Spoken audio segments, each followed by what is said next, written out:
খানাখন্দে ভরে গেছে টাঙ্গাইল জেলা সদর সড়কের প্রায় 1 কিলোমিটার অংশ। ভাঙা এই সড়ক দিয়ে প্রতিদিন ঝুঁকি নিয়ে চলছে সব ধরনের যানবাহন। চলতে গিয়ে প্রায়ই ঘটছে দুর্ঘটনা। এলাকার মানুষজন বলছেন, বারবার তাগাদা দিলেও সড়কটি মেরামতে উদ্যোগ নেয়নি কেউ। গণপূর্ত বিভাগের নির্বাহী প্রকৌশলী জানিয়েছেন, সড়কটি সংস্কারের বিষয়ে ঊর্ধ্বতন কর্তৃপক্ষকে জানানো হয়েছে। এম এ রাজাকের তথ্য ছবিতে প্রতিবেদন।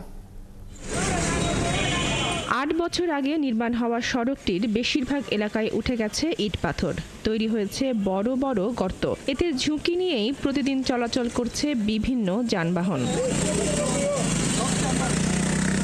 এলাকার লোকজন জানান, গুরুত্বপূর্ণ এই সড়কটি দিয়েই জেলার বিভিন্ন উপজেলায় যাতায়াত করা যায়। জেলা প্রশাসক ও পুলিশ সুপার কার্যালয়ে যাবার পথও এটি। ধারণ ক্ষমতার চেয়ে বেশি ও ভারী যানবাহন চলাচল করায় ভেঙে গেছে এই সড়কটি।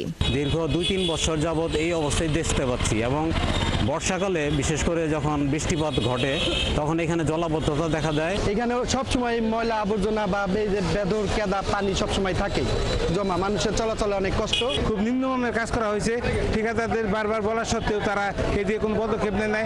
আমরা এই রাস্তার জন্য খুব বেহাল অবস্থায় আছি। এলাকাবাসীর আরও অভিযোগ, সড়কে ড্রেনেজ ব্যবস্থা না থাকায় সামান্য বৃষ্টি হলেই তৈরি হয় জলাবদ্ধতা। এর সমাধানে বারবার তাগাদা দিয়েও কোনো লাভ হয়নি। রড বের হয়ে গেছে, আপনার ডালাইগুলো উঠে গেছে, এখানে অনেক মানুষ যাতায়াত। আমি মনে করি এখানে খুব শীঘ্রই বড় ধরনের দুর্ঘটনা ঘটতে পারে। গাড়ি উল্টে যে মানুষ আহত হতে পারে, এবং এই যে রডগুলো ঢুকে মানুষের মারাও যেতে পারে। বেহাল সড়কের কথা স্বীকার করলেও এর নির্মাণে কোনো অনিয়ম হয়নি দাবি করেছেন গণপূর্ত বিভাগের নির্বাহী প্রকৌশলী। তিনি জানান, সড়ক সংস্কারের বিষয়ে ঊর্ধ্বতন কর্তৃপক্ষকে জানানো হয়েছে। এগুলো আমাদের প্রজেক্টের আকারে না, এটা রিপেয়ারের টাকা দিয়ে করতে হয়। আমরা ওইভাবে ডিজাইন এনে সেইভাবে যে লোডের ট্রাক চলাচল করবে সেইভাবে আমরা ডিজাইন করে সেই কাজ করতে পারি না, যেহেতু প্রজেক্টের অন্তর্ভুক্ত না। পানি নিষ্কাশনের জন্য ড্রেনেজ ব্যবস্থা তৈরি সহ দ্রুত রাস্তা মেরামতের দাবি জানিয়েছেন এলাকাবাসী। বনশ্রী হালদার, ৭১। দর্শক, এ বিষয়ে আরো জানাতে টাঙ্গাইল থেকে যুক্ত হচ্ছেন সহকর্মী এম এ রাজাক। রাজাক, সড়কটির কারণে মানুষের দুর্ভোগের কথা জানাবেন, সেই সাথে আরো জানাবেন যে প্রশাসন এই সংস্কারের কি ধরনের উদ্যোগ নিচ্ছে। তিশা, আপনি দেখতেই পাচ্ছেন যে আমি যে সড়কটাতে দাঁড়িয়ে রয়েছি, সেই সড়কটির আমি আবারও আপনাকে দেখাতে চাই যে দেখেন, এটি কিন্তু একটি ঢালাইয়ের সড়ক। গণপূর্ত বিভাগে এই কাজটি করেছিল। এখানে এই সড়ক ধরেই এখানে কিন্তু যানবাহন, অধিকাংশ যানবাহন কিন্তু ভারী যানবাহন চলাচল করে। তাদের যে অভিযোগ, কর্তৃপক্ষ তারা যেটি বলছে যে এই সড়কটি দিয়ে যে সকল ভারী যানবাহন চলাচলের কথা নয়, সেই সকল ভারী যানবাহন কিন্তু চলাচল করেছে। আর এই কারণেই অতি বৃষ্টির সময় এই ভারী যানবাহনের যে চাকার ঘর্ষণে এইটি উঠে গিয়ে আপনি দেখতে পাচ্ছেন যে রড বের হয়ে আছে। এখানে যখন লাগাতার বৃষ্টি হয় তখন কিন্তু এখানে জলাবদ্ধতার সৃষ্টি হয়, পানির নিচে থাকে এই অজানা একটি শঙ্কা। যে রডের অংশটি দেখতে পাচ্ছেন আপনি হয়তো এই মুহূর্তে, এই রডের অংশে অনেকেই পথচারীরা এখান দিয়ে যাওয়ার সময় কিন্তু তারা কিছুটা আহত হয়। এবং আরেকটি বিষয় আপনাকে দেখাতে চাই, দেখতে পাচ্ছেন যে এই সড়ক ধরেই যে সকল যানবাহন চলাচল করছে, এই যানবাহনগুলোকে এখানে কিন্তু অনেকটাই হিমশিম খেতে হচ্ছে তাদের চলাচল করতে গিয়ে।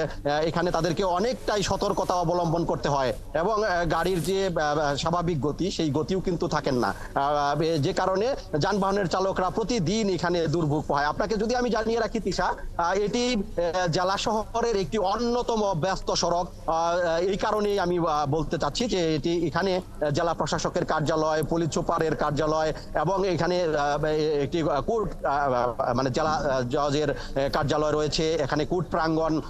এবং আপনাকে বলি যে বিশেষ কয়েকটি উপজেলার মানুষ এই সড়ক ধরেই তারা শহরের যাতায়াতটা করেন, যে কারণে এটি একটি অন্যতম ব্যস্ততম সড়ক বলা হয়। যে কারণে এইখান দিয়ে যারা চলাচল করে প্রতিদিন তাদেরকে নানা দুর্ভোগের শিকার হতে হয়। এখানে এই সড়ক ধরে যে সকল যানবাহন চলাচল করছে তাদের প্রত্যেকেরই একটি অভিযোগ যে এই সড়কের দুপাশে কিন্তু ড্রেনেজ ব্যবস্থা নেই, যে কারণে সকল পানি এখানে এসে জমে এবং রাস্তাটি ক্ষতিগ্রস্ত হয়। এখানে কর্তৃপক্ষ যেটি বলেছেন, তাদের সাথে আমার কথা হয়েছে, তারা যেটি বলছে যে এই সড়কের যে বেহাল দশা, সেই বেহাল দশা নিয়ে তাদের ঊর্ধ্বতন কর্তৃপক্ষের সাথে কথা বলেছেন। ঊর্ধ্বতন কর্তৃপক্ষের সাথে কথা বলে এটি কিন্তু রাস্তা মেরামতের জন্য তারা প্রস্তাবনাও পাঠিয়েছেন। খুব দ্রুত সময় এই সড়কটি তারা মেরামতের জন্য চেষ্টা চালিয়ে যাচ্ছে এবং বরাদ্দ পেলেই এই কার্যক্রম শুরু হবে বলে আমাকে জানিয়েছেন। তিশা। জি রাজাক, আপনাকে অসংখ্য ধন্যবাদ।